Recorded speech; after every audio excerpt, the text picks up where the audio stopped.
As it turns out, Ohio has some shockingly good trails, and today we're going to test some of those out on this Harley-Davidson Pan America 1250 Special. All right, we're starting out the day on some gravel. Already, bike losing some traction. I am in the off-road mode on this motorcycle, and I can at some point potentially go to Off-Road Plus.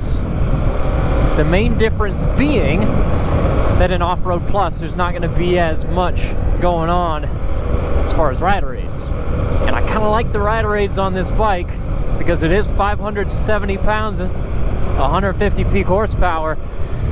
So it's about 2 dirt bikes in weight, and I guess it depends on the dirt bike, but maybe 3 in power output. So it's a lot of bike, and ADVs of this size, one of the big perks is that a lot of them at their premium price points have some really nice electronics to help you manage the weight when you're off-road. Now I'm leaving some gap between myself and the riders in front of me because I've already caught a few rocks today. Now we just did a photo stop to get a couple of cool still images, some that I could use for a thumbnail. And through that, I got to play around with the modes a little bit more because it's been a while since I've been on a Pan America, and I'm now in the more aggressive off-road plus mode. And in this mode, you definitely get a little bit more freedom to hang it out. But if you're more like myself, coming from other types of riding, thinking about getting into an adventure bike and looking at this Pan America as an option, and I could tell you from the perspective of somebody that doesn't live and breathe ADV riding, this bike is still pretty doable for somebody getting into it because there are so many electronics at play. I've talked about it a lot already. I'll keep talking about it because it makes a big difference in the way that this bike operates. It's really surprisingly well behaved for its size, its weight, and the power output. Like always, powering the Pan America is this Revolution Max 1250. This is an engine that we've spent some time with now, both in Pan America form and in the Sportster S. And this is a very potent engine. It doesn't have the typical Harley-Davidson sound, if that's something that you're looking for, but power, there's no shortage. 150 horsepower, 95 pound-feet of torque in this application. For tires, the Pan America is running some pretty aggressive Michelin's 120/70 R19 in the front, so a 19-inch wheel, and around the rear, a 170/16 R17. Pretty serious tread blocks on this tire. Should give us some good traction over loose, marbly surfaces, and as you can tell, I have been riding some today because these wheels are absolutely full of dust. As far as how this bike rides on the street, it's definitely nowhere near as good on the road as the ST that we were riding the other day. It's still plenty powerful enough, and these tires are reasonably good handling enough to be fun on the road, but it's certainly compromised in its ability to corner. Doesn't mean you can't do it.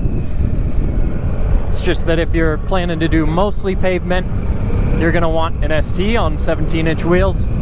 If you're planning to do some amount of dirt riding, then this is going to be the bike to go for. And it's the one that I would go for just because I live in Colorado and we've got a lot of dirt there. Now the bike I'm riding today does have a little bit of a handlebar riser because somehow I'm one of the taller riders today. And when I'm sitting down, it feels a little tall. It wouldn't be my ideal placement if I'm primarily sitting down on the bike, but standing up, I like the placement a lot. So it's pretty comfortable, and today we're going to be doing a lot of standing, so might as well have the bars that feel good for that. Without a doubt, this bike still has the ability to get up and go, no matter what mode you're in. This is a fast motorcycle, 150 horsepower, 94 pound-feet of torque. Yeah, it's pretty nice. The styling of the Pan America is not everybody's cup of tea, but I actually don't mind the look of this front end. I prefer the headlight design on this bike to a lot of the beak style headlights that you'll find on other ADVs. Those front ends a little too angular for me. I like both the steel bar that lives underneath the headlight as well as this bit of mesh in front of it to protect from potentially some rock chips. This Pan America has crash bars fitted to the side as well as a pretty sturdy skid plate underneath and a center stand, which is always a nice thing to have on a bike of this size. The windshield on this bike is operated using this pistol grip style lever, and especially when it's full of sand, it can be a little difficult to engage and it's a little stiff to move the windshield up and down. So it's easier to do this while you're stationary than when you're riding. If I go into the settings on this screen, you can see some of my different mode options. There's Rain, Road, Sport, Off-Road, and Off-Road Plus, as well as a couple custom settings that you can go in and modify on your own. And if you want to do that, then you can go through this screen and you can pick another mode to mimic as kind of your baseline setting, and you can go through and adjust all of these different parameters, of which there are many, which is a nice thing to have. This bike has quite a few rider aids, so these are all things that you could dial in some of those custom modes or go for some of the pre-programmed settings. All right, back on gravel once again, leaving a little space in front of me so I'm not catching rocks. And as we go on, letting it hang out just a little bit more, a tiny bit more on the bike here. What we're riding over is pretty loose, although now we're getting into a section that's got a bit more traction than what we've been on so far. I would say that this bike is very good at exactly what we're doing. Fire roads, access roads, dirt, gravel, because then you can lean into the power a little bit, use it kind of like a rally bike, and have fun. What I wouldn't want to do would be steep rock drops. Some of the stuff that we have is a more technical single track in Colorado. That would not be my first pick for a motorcycle like this, but for cruising some cool dirt roads like this and letting the back tire spin up, it's awesome. One of my favorite things about the Pan Am has always been the off-road ABS. It does a really good job of helping you slow down a big bike. The Off-Road Plus mode that I'm in right now makes it so that I can lock up the rear tire when I want to, which is nice, but the front end still has that off-road ABS active, so when you really need to, you can still slow the bike down without too much slip of the tire. Slowing the Pan Am down are a pair of Brembo brakes in the front that are pretty substantial, and the front end is held up by 47mm inverted forks, and there's a monoshock in the rear. In its lower setting, the seat height of the Pan America is around 31.1 inches, but if you have it set up a little higher, it's about 32. And I'm 5'10". If I get comfortable, I can flat foot it. This bike does have adaptive suspension, so it'll lower itself a little bit when you come to a stop, which is nice. And we're also looking at about 6.9 inches of ground clearance underneath it and a 5.6 gallon tank in front of me. If you're not a fan of the adaptive suspension, you can pick a few different modes for it, including locking it out at the higher setting so that it doesn't move around on you. But I typically leave it in the automatic setting or automatic with a short delay because I don't mind it making itself a little easier to touch the ground at times. I also want to say a quick thanks to Scott and the team over at Rider Justice, because they make it possible for us to go out on trips like these and ride cool motorcycles and make videos about them. And if you're ever on your bike or even in your car and you're in an incident and you need legal representation, Scott and the team over at Rider Justice, they work with people all over the country. So no matter where you are, you can reach out to them using the link below. So if that's something you need, make sure you call Scott first. Now, one thing I do appreciate a little bit about the weight of this bike is a certain sense of stability that you get just because it's not going to move around quite as easily, but there's obvious drawbacks to that as well.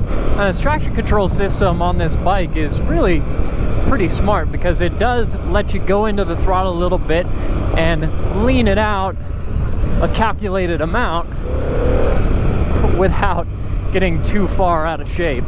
These tires feel like a pretty good split between street and some off-road traction. They're definitely compromised a little bit in both, but it's not a bad in-between for the bike that it's paired to. Now this Revolution Max 1250 is a really cool engine. It's got a lot of technology put into it that's unusual for typical Harleys. It's liquid cooled, it's dual overhead cam, variable valve timing, and that makes this a pretty compact and very powerful engine, especially for its displacement and compared to other engines that are in the Harley-Davidson lineup. But because it's so different from the typical Harley motor, again, it doesn't sound very much like a typical Harley.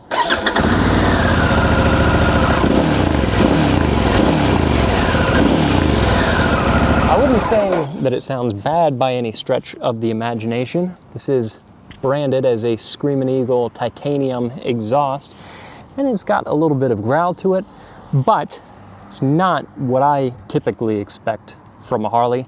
And I think this bike could maybe make a little bit more noise. At the end of a fun day of riding this Pan America on-road and off-road, I'm impressed with the bike, but more than anything, I'd say I'm impressed with a lot of the roads that you can ride out here in Ohio, really kind of in the middle of nowhere. There's some fantastic pavement out here and some pretty fun gravel roads to cruise around on a bike like this. Now this motorcycle does come in at a pretty pricey $20,000 starting, which is not unusual for this category or size of adventure bike, but because it's not an inexpensive vehicle to get into, I highly recommend getting out, test riding one, and seeing how you like it. So Harley-Davidson has definitely put some impressive technology into this motorcycle. That's nothing new. I've known that for several years, but every time I get on one of these bikes, it still impresses me. But let me know what you think in the comments below.